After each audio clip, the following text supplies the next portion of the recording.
August Ford was 48 years old, and until that night, he had built everything a man could build. A $340 million freight empire, 20 years of partnership, 12 years of marriage. What he could not have known, standing at that podium in a ballroom full of people who respected him, was that two of the people closest to him had already sold him. Not after he collapsed. Before. The emergency board vote was pre-written. The shell company had been running for 22 months. The buyer in Charlotte had a signed term sheet. All they needed was for August Ford to stop breathing. And when the doctors said he had, they celebrated. Champagne. A hotel suite 4 blocks from his hospital bed. Toasting his name. What they did not know was that the man they were burying could hear every word, and he was already counting. Before we jump into the story, comment where in the world you are watching from and subscribe, because tomorrow's story is one you need to hear. The Westin Atlanta ballroom smelled like money. Fresh lilies on every table. Candles burning inside tall glass cylinders. The kind of room that took 6 months and a serious budget to pull off, and looked like it had simply always existed this way. August Ford stood near the entrance and took it in. He was not a man who lingered, but tonight he let himself stand still for a moment, just inside the door, and look at what 20 years had built. The room held 300 people, politicians in dark suits, executives with firm handshakes and sharper eyes, a junior senator from Georgia who had called August personally to confirm his attendance, journalists from 2 business publications who had been angling for a profile interview for months. August had declined the interviews. He always declined the interviews. He moved through the crowd the way he moved through every room, without hurry, without performance. He was a tall man, broad-shouldered, dressed in a charcoal suit that had been tailored once and worn 100 times, because he had never seen the point in replacing something that still worked. His face was clean-shaven. His handshake was firm and brief.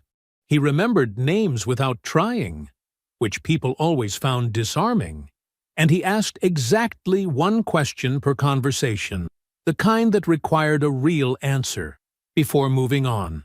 People noticed him without him demanding it. That was the thing about August Ford. He had never once needed the room to know he was there. He spotted Petra near the far end of the ballroom, close to the bar. She was in a red dress, shoulders bare, her natural hair pinned up in a way that had taken her stylist 2 hours and looked effortless. She was laughing. Her social laugh, the one she deployed at events like a tool, her hand resting on Victor Ashby's forearm. Victor stood beside her with his jacket buttoned and his glass raised, leaning slightly in, saying something that made her tilt her head back. August watched for 3 seconds. No more. Then a hand found his shoulder. The junior senator, wanting to talk about the infrastructure contract, and August turned his full attention to the conversation and did not look back. But he had seen it. He had been seeing it for months. The way she found Victor in a room before she found him.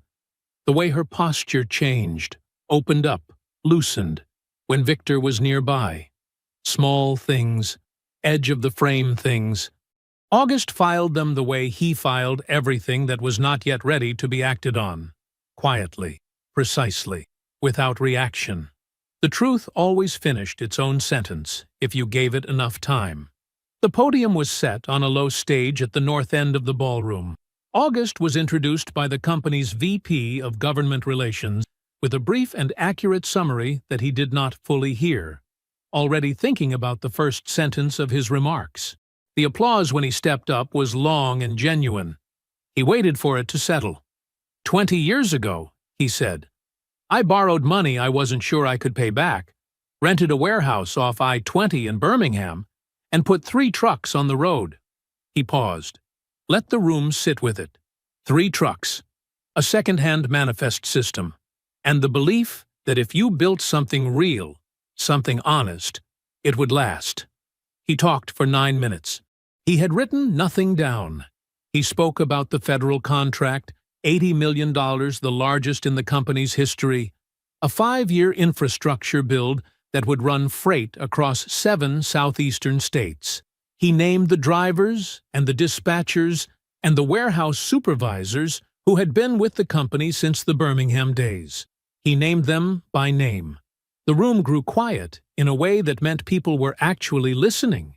He was in the second-to-last paragraph of his remarks, something about the company's next decade, a line he had worked over in his head 3 times that afternoon. When it happened, a pressure, center of the chest. Not pain, exactly. More like a door closing, fast and hard and complete. He gripped the podium with both hands. He heard his own breath change. Not here, he thought. The thought was very clear. Then his knees went, and the podium went with him, and the room erupted. It happened quickly after that. The crowd surging, voices overlapping, someone shouting for space. The room splitting open around the stage as people scrambled toward the commotion and away from it at the same time.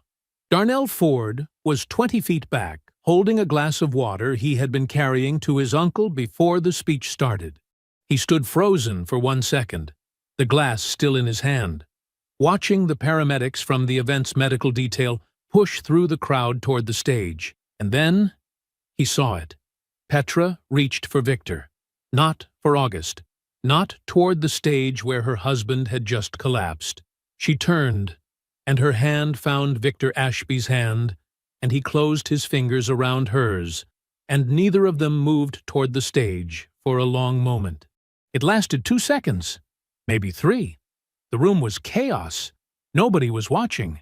Nobody except Darnell. He set the glass down on a table. He did not take his eyes off them. Grady Memorial's emergency bay received August Ford at 9:52 p.m. The attending resident on call reviewed the initial scans at 10:34, spoke briefly with the neurology fellow, and pulled up the brain death assessment protocol on his workstation. His expression was practiced and careful, the expression of a young doctor who had learned to keep his face neutral when the news was this kind of news. He was still pulling up the paperwork when Dr. Naomi Price appeared at his shoulder. She was 36 years old, end of a double shift, still in her trauma bay scrubs with a pen tucked behind her ear, and a coffee cup that had gone cold 2 hours ago. She had been on her way out. She looked at the scans on his screen. "Pull up the timeline," she said. The resident looked at her. "Dr. Price, it's a clean presentation of—" "Pull up the timeline."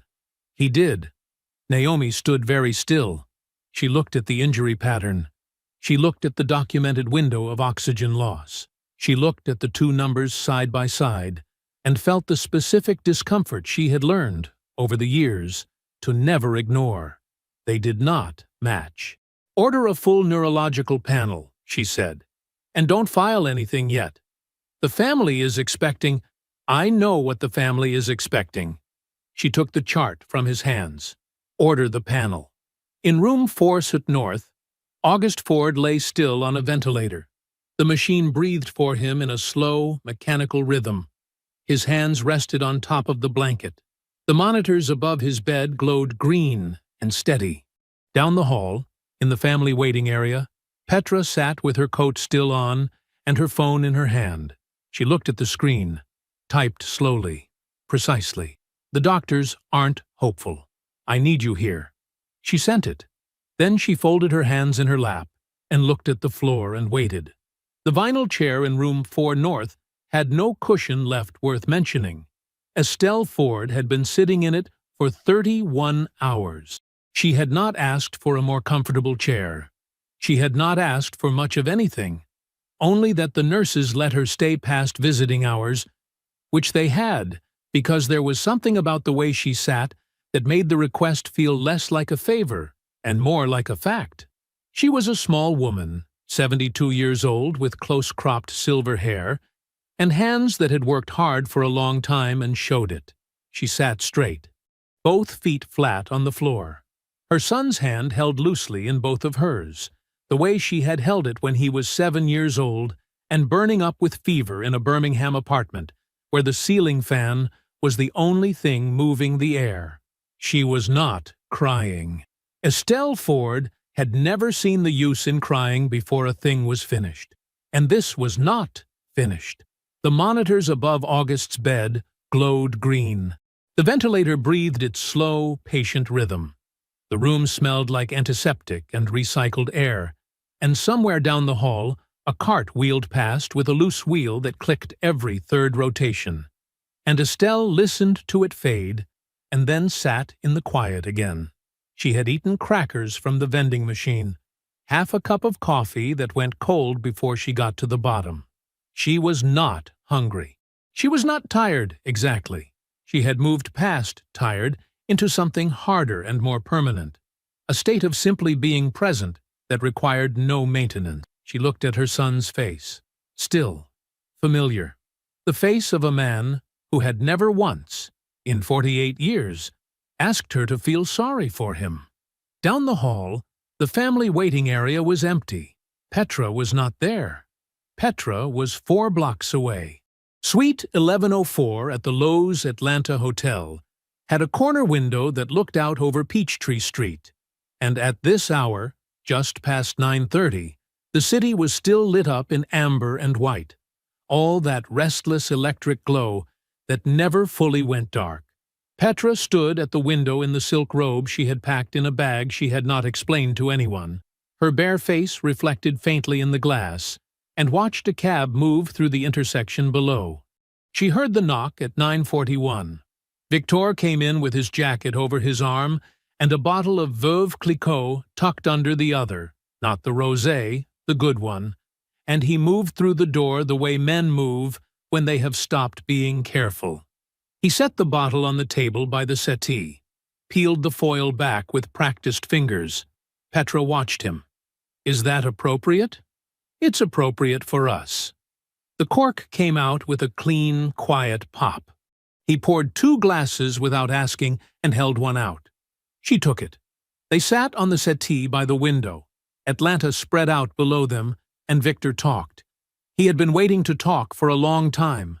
The seal was broken now, and the words came out ordered and precise, the way a man talks when he has rehearsed something so many times it has become fluent. The PE firm out of Charlotte, the timeline, the structure of the payout. He pulled up a spreadsheet on his phone and tilted the screen toward her, pointing at a number near the bottom. Petra looked at it, set her glass down. That's after the LLC disbursement? That's after everything. Victor leaned back against the settee cushion. Clean. She picked her glass back up. When? 60 days once we have the incapacitation filing. Maybe less. He said it the way he said most things. Easy, matter of fact, like he was talking about a quarterly projection. The board vote already went through. 3-2. It's done, Petra. I've been running the company for 2 days and nobody has questioned it. The board members have their arrangements. I have mine. She was quiet for a moment. Outside, a siren moved somewhere on Peachtree, rising and then falling away. Neither of them tracked it. The Birmingham properties, she said. Those go first, after probate clears. Already have a buyer. Petra turned her glass slowly in her hand. 8 months she had been looking at properties in Coconut Grove, quietly, from her phone, always in private browser windows, always deleted after. She had a folder of screenshots she had shown no one. A neighborhood she had visited once on a work trip and spent 3 extra days walking, telling August it was a client dinner that ran long. He really thought you were his brother, she said. Not cruel, just observational. The mild wonder of someone noting a thing she had never fully understood. Victor shrugged. August always needed to believe in something. I let him believe in me. He reached for the bottle and topped off his glass. That was his weakness. He trusted people, Petra agreed. That was always the problem. Victor kissed her in the hotel doorway when he left, unhurried, the way a man kisses a woman when he no longer has to watch the clock. He pulled back and looked at her. It's almost over, he said. Good, she said, and closed the door. The emergency board meeting had been held that same afternoon in the Ford Logistics Group conference room on the 14th floor.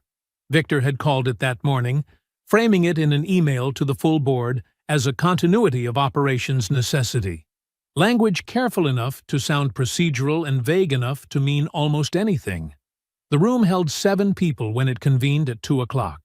Victor stood at the head of the table in a dark suit, his expression appropriately grave, and presented a restructuring proposal that transferred full operational authority to himself for the duration of the CEO's medical incapacitation.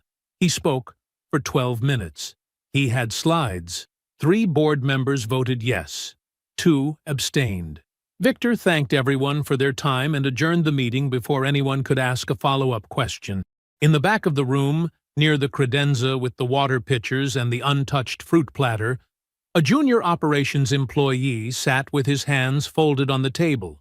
He had been invited because Victor's assistant had sent the meeting notice to the full company distribution list by mistake, and nobody had thought to rescind it, and nobody had thought to question why he was there. Victor Ashby had never learned his name correctly. Darnell Ford sat still and said nothing for the full 12 minutes. Beneath the table, his phone was recording. He followed Victor out of the building on instinct. He could not have explained it if someone had asked. Only that the man's posture when he left the conference room, loose, relieved, like a person who had just finished a hard thing and found it easier than expected, made something in Darnell's stomach go tight.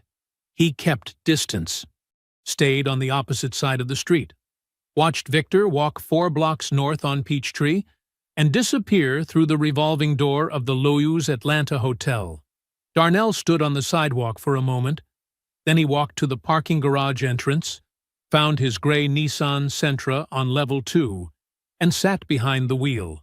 He photographed the hotel entrance from the garage opening, time-stamped, clear.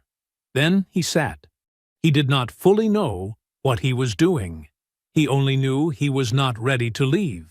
So he stayed for 3 hours in the dim concrete quiet of the garage, watching the entrance, watching the street, watching nothing in particular and everything at once. At 1:14 a.m., he took one final photograph of the hotel entrance. Then he drove back to Grady Memorial and took the elevator to the 4th floor and walked down the hall to room 4 North and sat down in the chair beside Estelle. She looked at him. "What did you see?" He shook his head slowly. "I don't know yet." Estelle turned back to her son. "Then wait until you do." The next morning, Petra arrived at the hospital at 10:15. She was dressed carefully, not the red dress, something quieter, dark slacks and a fitted jacket, her hair down.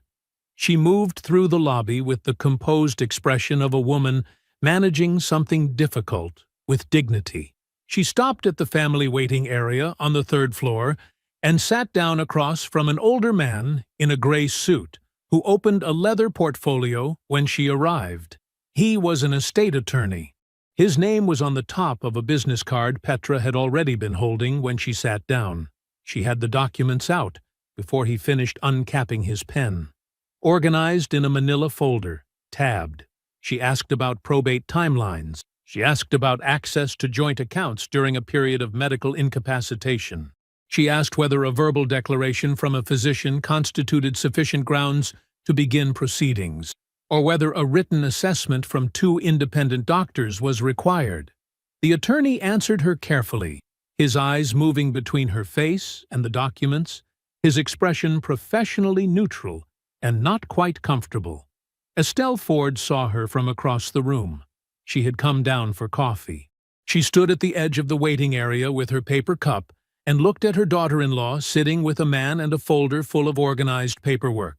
And she looked at the way Petra's posture was efficient, purposeful, the posture of someone conducting a task rather than surviving a loss. Estelle said nothing. She did not move closer. She did not make herself known. She simply looked, filed it, and walked back to the elevator. At 11:48 that same morning, the results of Dr. Naomi Price's additional neurological panel came back. She was at her workstation in the attending physician's area, When the notification came through, she opened the file, read the results once, read them again. She set down her coffee. The data was not ambiguous, not a borderline reading, not a fluctuation that required interpretation. What the scan showed was measurable, organized brain activity, patterns that did not exist in a brain that was dead or even dying. They were the patterns of a brain that was present, aware, processing. August Ford was not brain dead. He was locked in, conscious behind a body that could not yet answer. He could hear the ventilator breathing for him. He could hear the monitors. He could hear the nurses changing shifts at the top of the hour. He could hear everything that had been said in that room. Naomi sat very still for a moment. Then she reached for her phone and pulled up the number for the neurologist at Emory she had trained under. She did not hesitate. Dr. Naomi Price did not ask for permission. She called Dr. Marcus Webb at Emory at 11:52 in the morning and told him what she had. He asked 3 questions. She answered all 3. He said he could be at Grady by 2 o'clock. She walked directly from her workstation to the office of Dr. Randall Holt, the chief of neurology, and told him what she had found and what she intended to do about it. Holt leaned back in his chair and looked at her over his reading glasses. Naomi, the original assessment was conducted by... I know who conducted it. Reversing a prognosis of this magnitude creates significant liability exposure for the hospital. You understand that? I understand that a living patient has been assessed as brain dead, she said. I understand that the scans I am looking at do not support that conclusion. And I understand that I am not going to sign documentation I do not believe to be accurate. She paused. Dr. Webb is coming at 2. You can be in the room, or you can read the report afterward. That's your decision. She walked out before he could respond. Dr. Marcus Webb arrived at 1:47 p.m. He was a compact man in his late 50s with gray at his temples and the unhurried manner of someone who had seen enough to know what mattered. He reviewed Naomi's documentation in a small conference room off the neurology wing, asked her 4 follow-up questions, and then went into August's room alone for 11 minutes. When he came out, his face was composed, but his eyes were alert. Covert consciousness, he said. He said it plainly, without hedging. The cortical activity is not ambiguous. He is processing his environment. Auditory, almost certainly. Possibly more. He looked at Naomi. You were right to call me. The family notification happened in the hallway outside room 4 North. Estelle was there, standing close, her hands folded in front of her. Darnell stood slightly behind her, his jaw tight. A hospital social worker stood to the side, there to assist, saying nothing. Dr. Webb explained what covert consciousness was. He explained that August could not move, could not speak, could not signal in any way that he was aware. He explained that this was not rare, but it was frequently missed. That without the additional neurological panel, without someone looking past the first conclusion, it would have continued to be missed. He explained that the path forward involved careful, monitored rehabilitation, and that outcomes in cases identified this early were meaningfully better than cases identified late, or not at all. What he needs right now, Dr. Webb said, is calm, familiar voices, no distressing information delivered in his presence. He looked at both of them steadily. He is aware of his environment. Everything in that room, he is taking in. Estelle nodded once. Her expression did not change, but she exhaled very slowly through her nose and looked through the glass at her son lying still in the bed, and her hand moved to the wall beside her and rested there. Darnell said nothing. His throat worked. 20 feet down the hall, Petra Ford stood with her phone at her side. She had been there for 3 minutes, arriving just as Dr. Webb began speaking. She had not joined the group. She had stopped walking when she heard his voice carrying in the corridor, and something in his tone made her stay where she was. She heard the phrase, aware of his environment, and the blood left her face in one clean wave. She did not move. She stood very still and let the words rearrange themselves in her mind. And then she began to go back. 72 hours. She went back through all of it. The texts to Victor from the hospital lobby. The doctors aren't hopeful. I need you here. Sent from 30 feet below the floor where August was lying. The estate attorney. The tabbed folder. The questions about probate and joint accounts. Asked in a waiting room 1 floor beneath her husband. Asked with the paperwork already organized. And then the other thing. The thing she had not let herself think about directly since it happened. The second night. Past 2 in the morning. The floor quiet. The lights low. The overnight nurse at the station at the far end of the hall with her back turned. Petra and Victor had come together. No particular reason given. No reason needed. August lay against the pillow, eyes closed, chest rising with the ventilator's rhythm.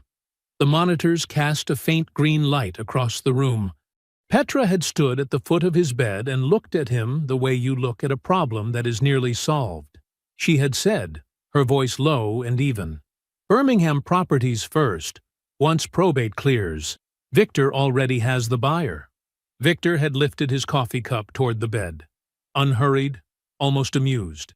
"To August Ford," he said quietly. "May he rest well." On the monitor above the bed, August's heart rate had moved. 4 beats per minute. A small climb, a small return. The overnight nurse had glanced at the readout from the doorway and noted a ventilator cycle adjustment in his chart and moved on. Now Petra stood in the hallway and looked through the glass at the stillness of her husband's body. The ventilator, the monitors, the hands that had not moved. She looked at him with new eyes, and she was afraid. Inside room 4 to north, August Ford lay exactly as he had for 3 days. He did not move. He could not. His hands were still. His face was still. The ventilator breathed for him in its slow, mechanical rhythm, and the monitors tracked everything in quiet green lines. But behind his eyes, in the silence no one could reach or read, the man was fully awake. He had heard the coffee cup. He had heard every word, and he had already begun. 3 weeks passed. To anyone watching, a nurse checking his lines, a resident doing rounds, Petra sitting in the chair beside his bed, with her hand over his, August Ford was a man coming back slowly, a man still fragile, still far away. That was exactly what he needed them to see. The recovery moved in small steps, a twitch of his right index finger on day 4. Dr. Price documented it the moment she saw it, noted it in his chart with clinical precision, and said nothing about it to anyone who was not directly involved in his care. On day 9, he began responding to yes-no questions with his eyes. 1 blink for yes, 2 for no. She noted that too. She told the care team. She did not call a press conference. She did not update the family waiting room in the way that would have set phones buzzing and people talking. She was not hiding the truth. She would never falsify a record. But there is a difference between documenting what is real and broadcasting it to people who have not asked the right questions. Dr. Price understood that difference. She had always understood it. By day 16, August could whisper. It cost him something. His throat was raw, and his lungs were still working through the damage, and the words came out slow and thin, like water through a crack in concrete. But they came. The first person he spoke to was not Petra. Estelle was alone with him when it happened. Just past 7 in the morning. The overnight nurse had finished her rounds. The hallway was quiet. August's eyes opened fully, which they had been doing for a few days. But this time, they found his mother's face with something behind them that had not been there before. Something directed. Something deliberate. Estelle leaned forward in her chair. His mouth moved. She brought her ear close to him. "Mama." Just that. 1 word. Barely sound at all. Estelle sat back and looked at her son for a long moment. Her jaw was tight. Her eyes were steady and dry. "I'm here," she said. He rested. Then, Over the next 20 minutes, in fragments, pausing, gathering himself, pushing through, he told her what he needed. Tell no one I can speak. Not the nurses past this floor, not the family group chat. Nobody. He paused. Find me an attorney. Outside counsel. Someone Petra has never heard of. Someone good. Another pause. And get me Darnell. Estelle listened to all of it without interrupting. When he finished, she was quiet for a moment, looking at her son's face. Then she said, in the flat, settled voice of a woman delivering a fact she had been sitting on for a long time, I knew something was wrong with that woman the day you went down. She pressed her lips together. She didn't cry. August. Not once. I watched her for 2 days and she did not cry. August looked at her. He said nothing. Rest now, Estelle said. I'll get Darnell. Darnell came that evening during Petra's absence. A spa appointment she had described to the family as a mental health necessity.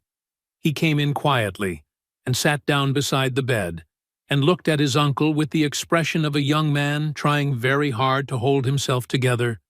August looked at him. You followed him, he whispered. Darnell exhaled. Yeah. Show me. Darnell pulled out his phone. He opened the photo. The Lowe's Atlanta Hotel entrance, amber light, the automatic doors, and Victor Ashby walking through them with a bottle tucked under his arm. The timestamp in the corner read 9:40 p.m. The date was the second night. August took the phone in his hand. His grip was weak, but his eyes were sharp. He studied the photograph for a long time. He looked at the timestamp. He looked at the bottle. He looked at the easy set of Victor's shoulders, the looseness of a man going somewhere he was comfortable going. His face showed nothing. He handed the phone back. You record the board meeting? He said. Every word. August was quiet for a moment. His eyes moved to the ceiling, then back to Darnell. Don't touch the financial records, he said. Don't move anything. Don't flag anything internally. He paused to breathe. Whatever they've been running, I need it sitting exactly where it is. Untouched. I need them to believe it's still invisible. Darnell nodded slowly. Unc, how long have you... He stopped himself. Started again. You knew. Before the gala. You already knew something. I knew enough to watch, August said. I didn't know enough to move. He paused. I do now. Darnell looked at his uncle's face, the stillness of it, the complete and deliberate calm, and felt something pass through him that he couldn't name. Not fear, something closer to recognition. Okay, he said quietly. Good. August's eyes closed. Now go sit in the hallway. If she comes back early, I'm asleep. Darnell stood. He moved to the door. August lay still in the white bed, eyes closed, hands quiet at his sides. The operations system at Ford Logistics was not glamorous work. It never had been. Darnell spent his days in it the way a mechanic spends his days under a hood. Not because it was exciting, but because it was his, and he knew every part of it. Shipment routing, vendor approvals, contract allocations, the dry, grinding machinery of moving freight from one place to another across 17 states. He knew the system better than anyone in the building, better than Victor, who had never once asked how it worked, better than most of the senior staff, who treated operations like a basement utility room, necessary, invisible, beneath their attention. That invisibility was about to cost someone everything. He started on a Tuesday evening, after the office cleared out. August's instructions, passed through Estelle in the careful, unhurried way she delivered everything, had been simple. Pull 18 months of freight routing. Cross-reference every vendor against the approved registry. Don't flag it. Don't ask anyone for help. Just look.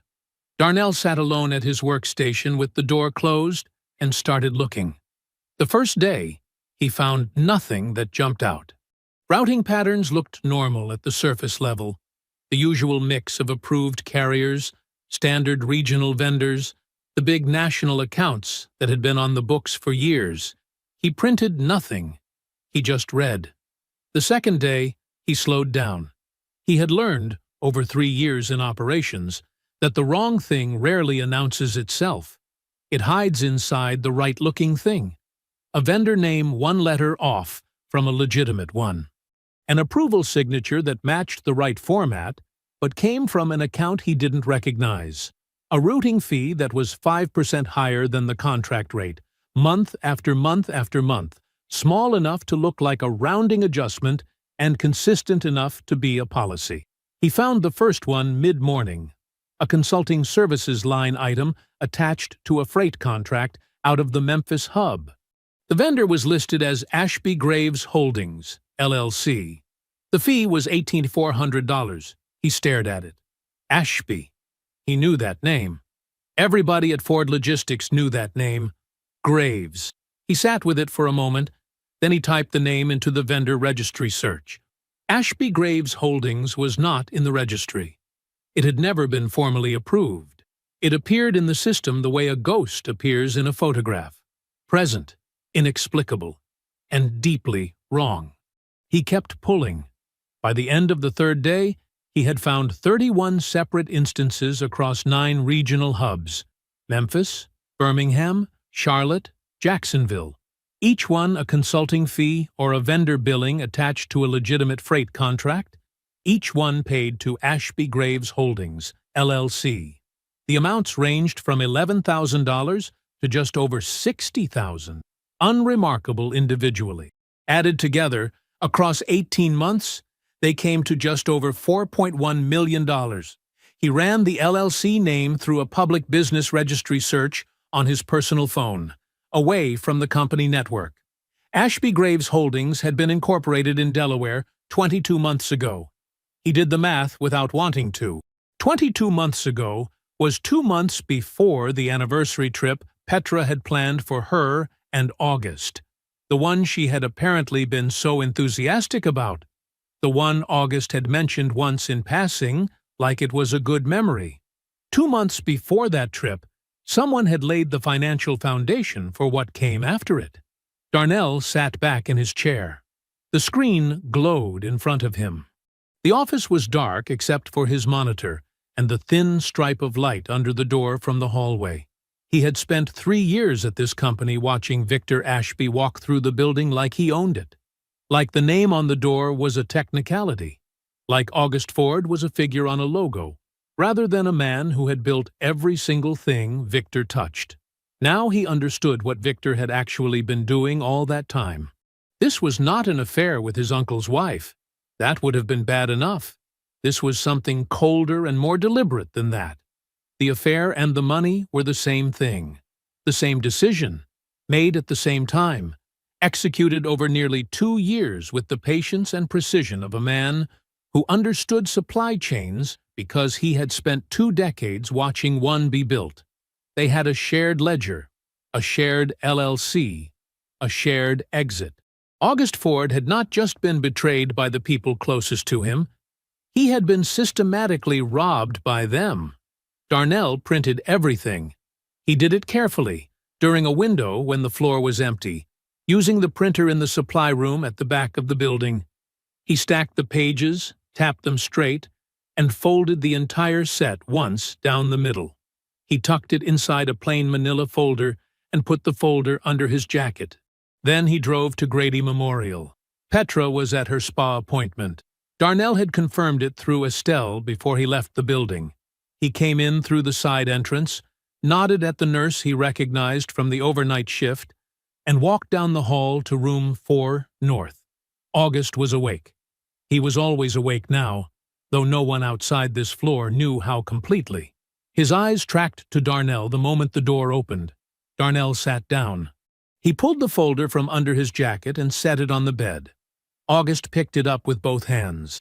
His grip was still recovering, slower than it used to be, not as sure, but his eyes moved across the first page with total focus. He turned each page deliberately. He read everything once, straight through, without going back. Then he folded the papers along the same crease Darnell had made, set the folder on his chest, and looked at the ceiling. His face did not change. His hands did not tighten. His breathing did not shift. The monitor beside him held its steady, quiet rhythm. The room was completely silent. After a long moment, he said, "Don't touch any of it. Leave every record exactly where it is." His voice was still thin from the weeks of recovery, but the words were clear. "They think it's buried. Let them keep thinking that." Darnell nodded. He looked at his uncle's face. Then, quietly, "How long did you know? About them? About Petra and Victor?" August didn't answer right away. He kept his eyes on the ceiling. "Long enough," he said. Darnell was quiet for a moment. Then, "Why didn't you say something? Confront them? You could have—" "I'm doing it now," August said. Darnell looked at the folded folder resting still on his uncle's chest. He looked at August's hands lying flat and calm on either side of it. He didn't say anything else. He stood up, tucked his chair back against the wall, and left the room. The door clicked shut behind him. August lay still in the white bed, the folded documents on his chest rising and falling with each quiet breath, his eyes fixed on the ceiling above him. August decided on the pace of his own recovery, the way he had always decided everything important. Quietly, alone, and in advance. Dr. Price documented the truth. He would not ask her to do otherwise. Every test result, every neurological assessment, every notation in his chart reflected exactly what was happening. A man recovering faster than anyone had predicted, with a completeness that the Emory specialist called, in his careful clinical language, highly encouraging. What Petra knew was different. What Victor knew was different still. August gave them the minimum. A finger that moved on Monday. A blink response on Wednesday. A brief, exhausted whisper by the end of the week. 2 or 3 words, broken by long pauses, as though each one cost him something he wasn't sure he could afford. It was not hard to perform. He had spent 20 years in rooms full of people reading him, trying to understand what he was thinking, where he was going next. He had spent 20 years giving them nothing until he was ready. This was no different. Except now he was doing it from a hospital bed, with a monitor beside him and a thin plastic tube still taped to his arm, and the stakes were the highest they had ever been. Petra came more often once he started showing responsiveness. He expected that. He had predicted it exactly. Before he transferred to rehabilitation, where legal proceedings would become substantially more complicated for her, she needed to be seen by the nurses, by the doctors, by anyone who might later be asked to describe the behavior of August Ford's wife in the weeks following his collapse. She needed the record to say, devoted. She came in the mornings now, dressed carefully, carrying coffee she did not drink because she had ordered it for the appearance of normalcy. She sat close. She held his hand. She spoke softly, in the warm, unhurried register of their early years, the Petra he had married, or the very good copy of her that she kept in reserve for exactly these moments. "Victor's been holding everything together," she told him one morning, smoothing the blanket edge near his hand with 2 fingers. "He's been incredible, August. Going in every day, talking to the team, keeping morale up. He didn't have to do that." August looked at her. His eyes were soft, tired. "Good man," he whispered. She smiled, squeezed his hand. The board restructuring was just a precaution. Everybody agreed it was the right thing, just to protect what you built while you recovered. No one's changing anything. It's all still yours. He nodded slowly, let his eyes drift toward the window like the effort of staying focused was almost too much. "Thank you," he said, "for being here." She brought her other hand over and covered his completely. "There's nowhere else I'd be," she said. He let the moment sit. He let her have it. He kept his face soft, and his breathing slow, and his eyes on hers with the quiet gratitude of a man who had nearly died, and was only now beginning to understand how much he had to be grateful for. He gave her nothing. Victor came twice. The first visit was 4 days after August graduated from yes-no blinks to broken whispers. Victor arrived in the early afternoon, jacket on, tie straight, carrying himself with the particular solemnity of a man performing a burden he privately does not mind. He sat in the chair beside the bed and talked about the team, about the contract timeline, about the Birmingham Hub's Q4 numbers, which were strong. He spoke with the easy confidence of a man who believed the story was already over. August could hear it underneath everything, the slight looseness in Victor's delivery, the way he leaned back in the chair a fraction more than a man genuinely worried would sit. 20 years together. August knew every register of his voice. Victor talked about the federal contract onboarding with the comfortable authority of a man explaining something he now considered his. August asked small questions, operational details, simple things that read as the fragmented curiosity of a recovering man trying to stay connected to the world he'd left behind. He asked about the Memphis hub manager. He asked whether the Charlotte routing adjustment had been filed properly. Victor answered each one with patient thoroughness, the way a man answers questions from someone he has already decided is no longer a factor. "Don't worry about any of that," Victor said more than once. "That's what I'm there for." "I know," August said. "I trust you." Darnell stood in the hallway during the second visit, visible through the narrow rectangle of glass in the door. August could see him from the bed, just barely. The angle was wrong for Victor, who was seated with his back to the door and never thought to check. Darnell watched his uncle thank Victor for the 4th time in 20 minutes, watched August's face hold steady through something Darnell could not have sustained for 20 seconds. He stood in the hallway with his arms at his sides and his jaw tight, and he did not move. At the end of the second visit, Victor stood and extended his hand. August took it. Let Victor grip it fully. "Focus on getting better," Victor said. "Don't think about the company." "That's on me." "I appreciate you," August said. Victor nodded. Walked to the door. Left. August watched him go. Then he turned his head slowly toward the window and looked out at the gray Atlanta sky and said nothing at all. Adrienne Locke arrived on a Tuesday. She came during the 2 p.m. slot the nursing staff had blocked for physical therapy, a window Petra knew about, had confirmed that morning with a squeeze of August's hand and a promise to be back by 4. August had nodded, had said, "Take your time." Petra left. 10 minutes later, Darnell walked Adrienne Locke through the side corridor on the 4th floor, past the supply room, and into August's room without stopping at the nurse's station. She was not what people expected when they heard her name. She was not loud. She did not fill rooms with her presence the way Victor filled rooms, with performance and noise and the deliberate occupation of space. She was compact, precise, and dressed in a charcoal suit that cost more than most people guessed. She carried a leather document bag over one shoulder and a legal notebook under her arm, and she looked at August Ford in his hospital bed, the way someone looks at a problem they have already begun solving. She pulled the chair close without being invited to. "Mr. Ford." Her voice was even, professional. No warmth, no formality. Just the clean, flat register of someone who did not waste time establishing rapport when the work was more urgent. "I've reviewed what your nephew brought me. I have some questions, and then I have something to tell you." August nodded once. She opened the notebook. "For 40 minutes?" she asked. August answered, in full sentences now, though he still kept his voice low from habit more than necessity. He gave her the timeline as he had reconstructed it.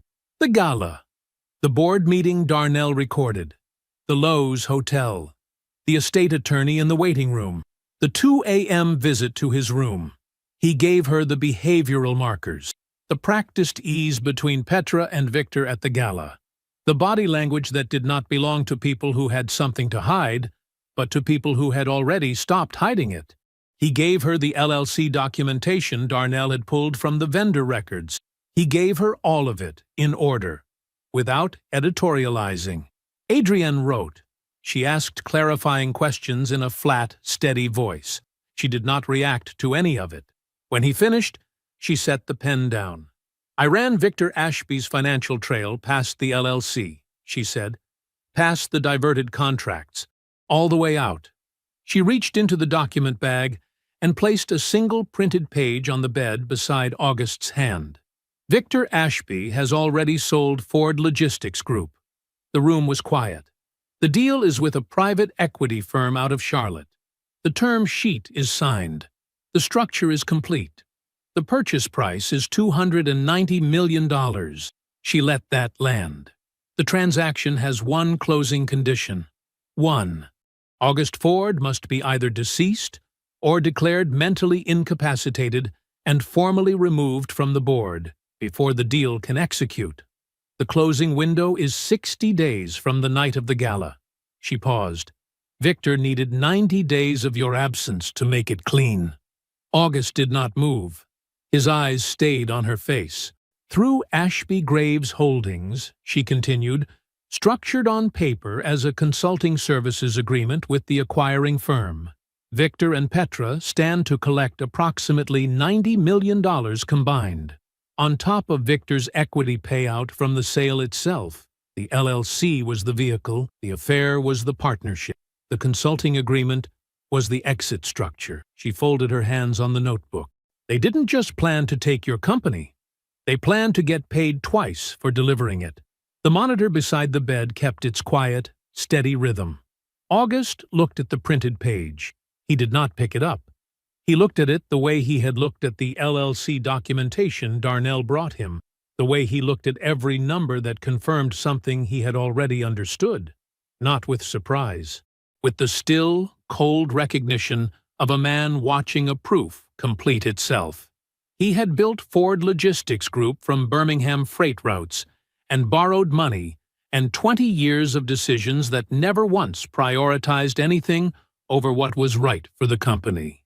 He had built something worth $340 million, and while he lay on a ventilator with a tube taped to his arm, his business partner and his wife had sold it for $290 million, a discount on his own life's work, paid to people who had been stealing from him for 2 years before his body even hit the floor.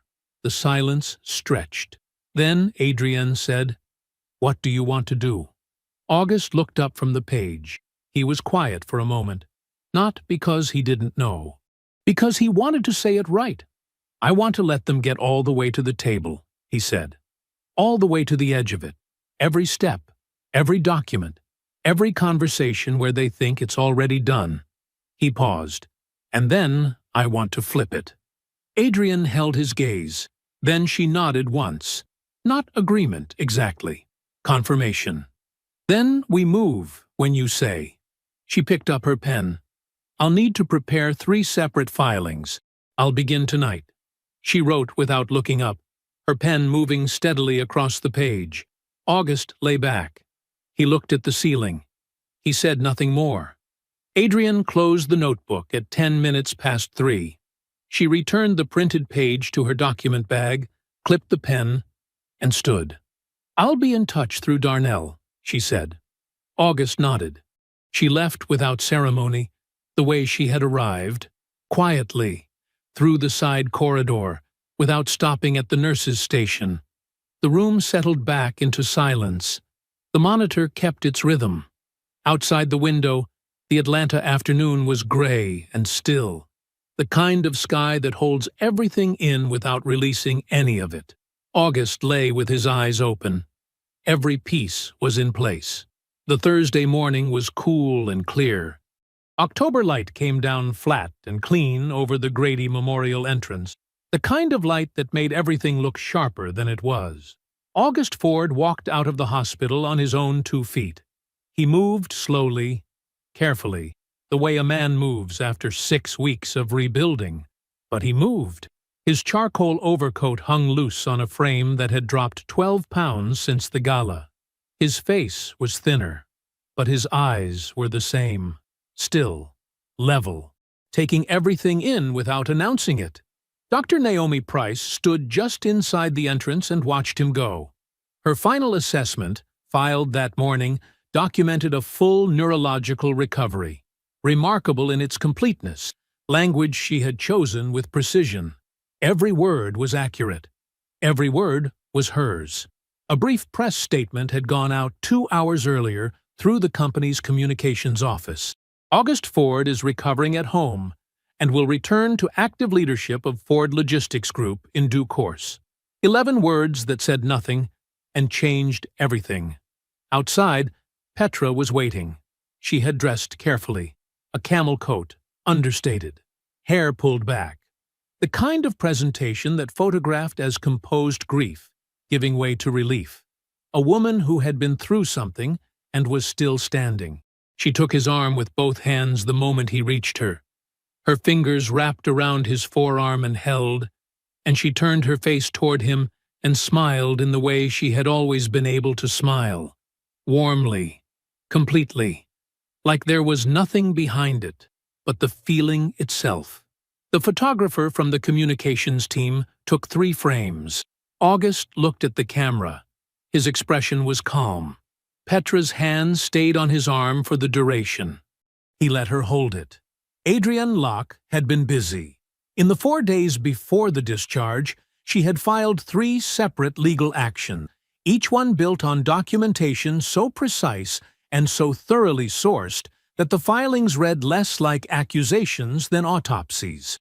The first was a shareholder derivative lawsuit against Victor Ashby, breach of fiduciary duty, citing 18 months of diverted freight contracts, the Ashby Graves Holdings LLC, and the structured consulting agreement with the Charlotte private equity firm. The documentation was attached as exhibits, all 47 pages of it. The second was a civil fraud complaint naming both Victor Ashby and Petra Ford as principals in the diversion scheme, the LLC incorporation date, the $4.1 million in redirected funds, the coordinated structure of the financial fraud, Petra's maiden name on the Delaware registration, all of it, named, dated, sourced. The third was an emergency injunction to invalidate the board restructuring vote. 2 of the 3 board members who had voted yes carried undisclosed financial relationships with Victor Ashby, private arrangements that constituted direct conflicts of interest under the company's own governance charter. The vote was procedurally void. The documentation made that case without ambiguity. While Adrienne filed, Darnell moved. He had spent the 3 days before discharge on the phone. Careful, measured calls to the 2 board members who had abstained and the one who had voted no. He did not threaten, he did not persuade. He presented facts and asked a simple question. When the company calls a reconvening under the original governance structure, will you be there? All 3 said yes. All 3 put it in writing. The Charlotte private equity firm received formal notification from Adrienne's office on Wednesday afternoon. The letter was brief. The selling party lacked valid authority to execute the transaction. The board restructuring enabling that authority had been invalidated. Any closed deal would be subject to immediate legal challenge. The firm withdrew by end of business the same day. Their written statement, addressed to Adrienne's office, confirmed full cooperation with any subsequent investigation. They did not mention Victor Ashby's name in the statement. They did not need to. None of this had reached Petra. None of it had reached Victor. August came home to the smell of Estelle's cooking. She had driven up from Birmingham 2 days before, had let herself in with the key she had always kept, the one Petra had never asked her to return, and had filled the kitchen with the food she had been making her son since he was old enough to sit at a table. Cornbread, braised short ribs, a pot of butter beans on the back burner that had been going since morning.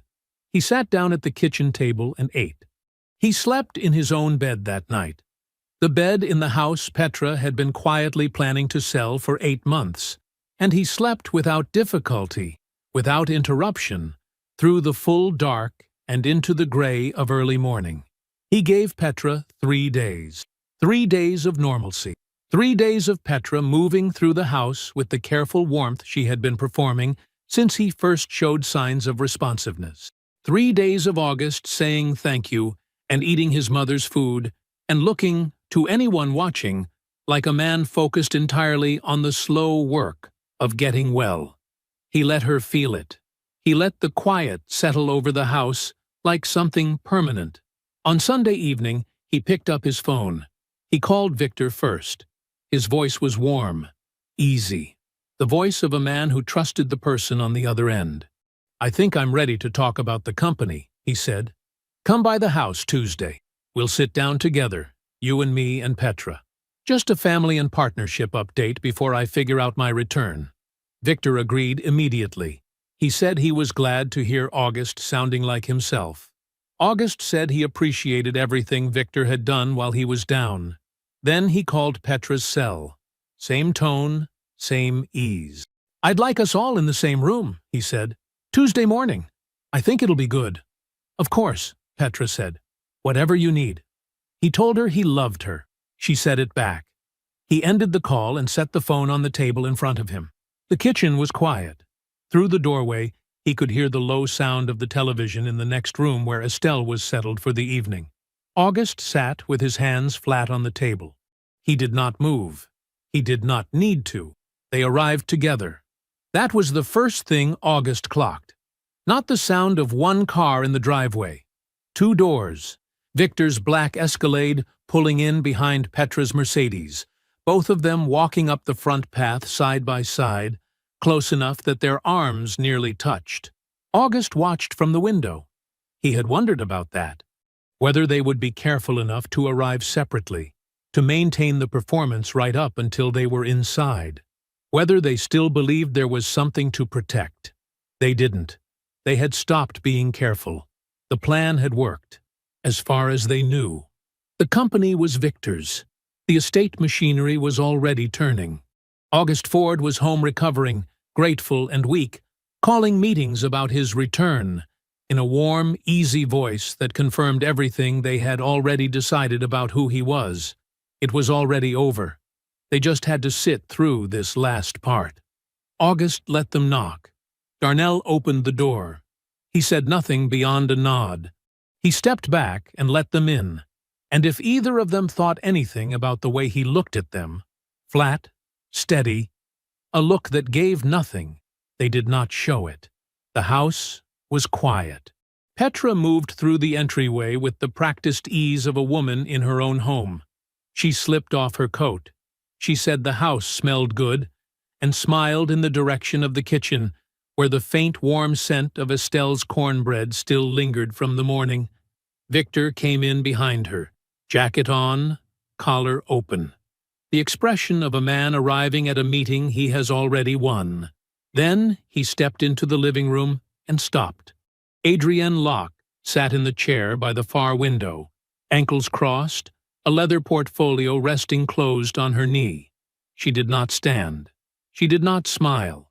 She looked at Victor Ashby with the still, measuring expression of someone who has read every page of every document and has nothing left to be surprised by. Victor's expression didn't fade slowly. It didn't recalibrate or adjust. It simply dropped. A single frame, gone, replaced by something his charm was not fast enough to cover. He looked at Petra. Petra was already looking at August. August was seated at the head of the dining room table. His hands were folded in front of him. Darnell sat to his left, a laptop open, a thick printed binder beside it. The chair at the near end of the table was empty. August looked at Victor. "Sit down," he said. He did not raise his voice once. He presented it the way he had always presented quarterly numbers, item by item, sourced and sequenced, each fact placed down on the table like a stone.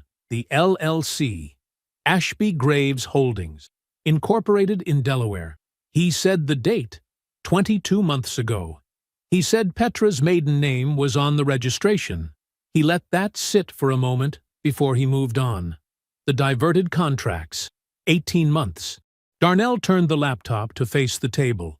The freight routing records were on screen, Clean columns of figures with the shadow billing traced in red. $4.1 million. Victor's jaw tightened. He said nothing yet. The Charlotte deal, the private equity firm. The term sheet, fully structured. August read the closing condition aloud from the document in front of him, in a level voice, without inflection. Seller must demonstrate that August Ford is either deceased or has been removed from the board due to permanent mental incapacitation. He set the page down. Petra made a sound, started to speak. August raised one hand. She stopped. The board vote.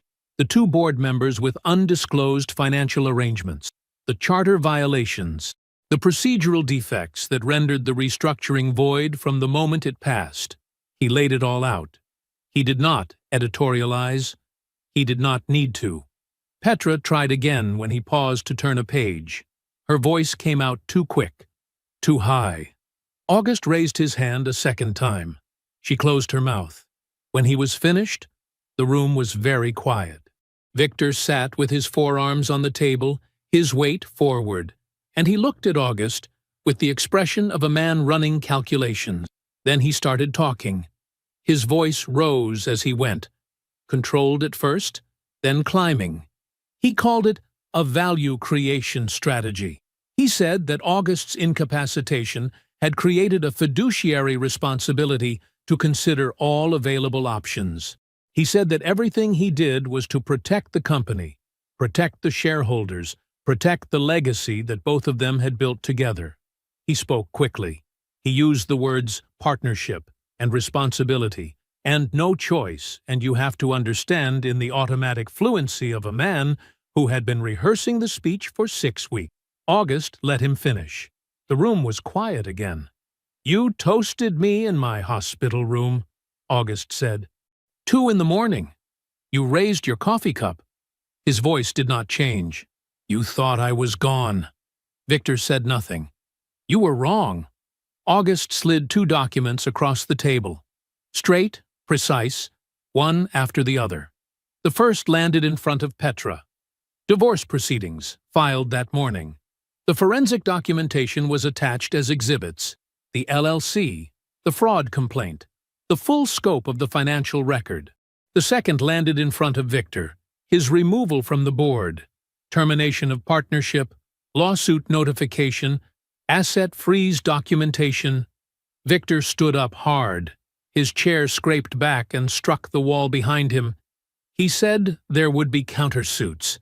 He said 20 years counted for something, and August had no idea what he was walking into. His voice was loud now, filling the room, and he pointed once at Adrienne and said he knew exactly what kind of case she thought she was building. Adrienne looked at him without expression.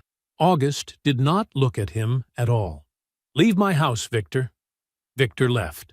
The front door closed hard behind him. The room settled. Petra sat for a long time without moving. The document in front of her stayed where it had landed. She didn't touch it. Then, slowly, the register shifted. Her shoulders dropped. Her eyes filled. When she spoke, her voice was the one August had not heard in years. The early Petra, the quiet one, the one from the Birmingham trips, and the late nights when the company was still small and the future was still uncertain, and she had sat beside him and meant it. She said she had made a terrible mistake. She said that watching him on that hospital bed had broken something in her, had made her afraid in a way she could not explain, and that the choices she made in those weeks were not her, were not who she was, were fear and grief and weakness dressed up as something she could not name. She said she knew what it had cost. She knew what she had done, and she was asking him. Her voice dropped to almost nothing. She was asking him to understand that the woman who sat at that table with Victor was not the woman who had loved him. She was asking him to see that. Her eyes were wet.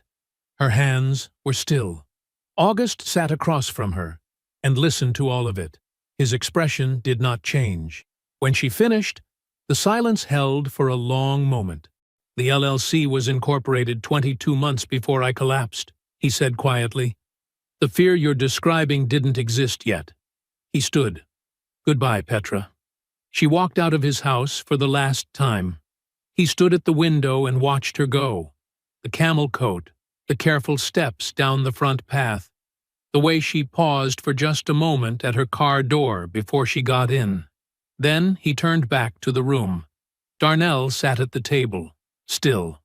Adrienne had her portfolio open again, pen in hand. From the kitchen doorway, Estelle stood watching her son with the quiet eyes of a woman who had known the outcome long before the morning arrived. August crossed back to the table. He pulled out his chair. He sat down at his own table. 18 months. That was how long it took for everything to settle.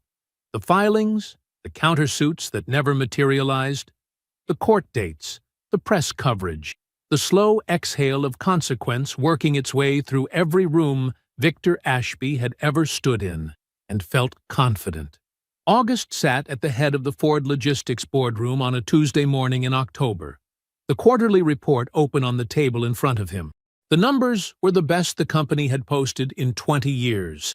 He read them the same way he read everything, quietly, without theater. Let the figures speak for themselves. Darnell sat to his left, not at the far end of the table where junior employees used to sit with their laptops and their guarded expressions, hoping not to be called on. At August's left hand, where the work had earned him the right to sit. Director of Operations. 6 months now. He was still learning the full weight of the role. August watched him carry it and recognized something familiar in the way the boy, the young man, had stopped fidgeting and started listening first. The restructured board filled the remaining chairs. No undisclosed arrangements, no cultivated loyalties purchased over dinners and private financial favors. August had rebuilt it the way he built everything.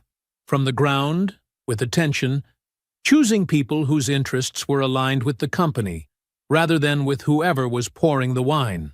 Victor Ashby had stood in a courtroom 4 months after leaving August's house, with a slammed door and a rehearsed speech about countersuits. He had looked smaller than August remembered. Not in height. Something else.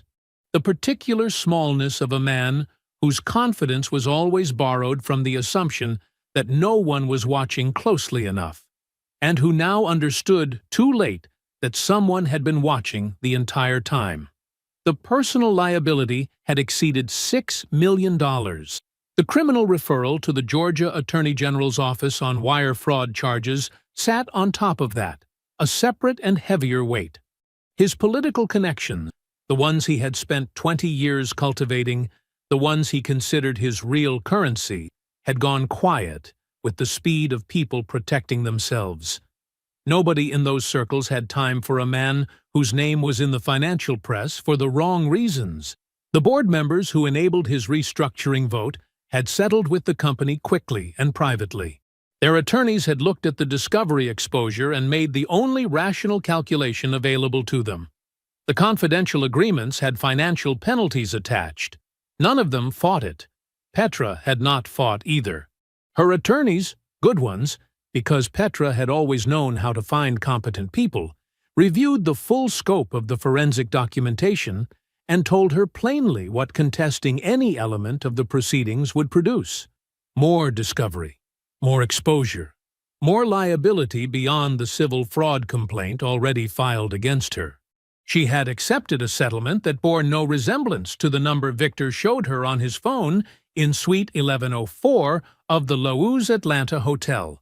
Premarital assets, a negotiated figure her attorneys called reasonable under the circumstances, which was the legal profession's way of saying, this is what you get when you are on the wrong side of airtight documentation.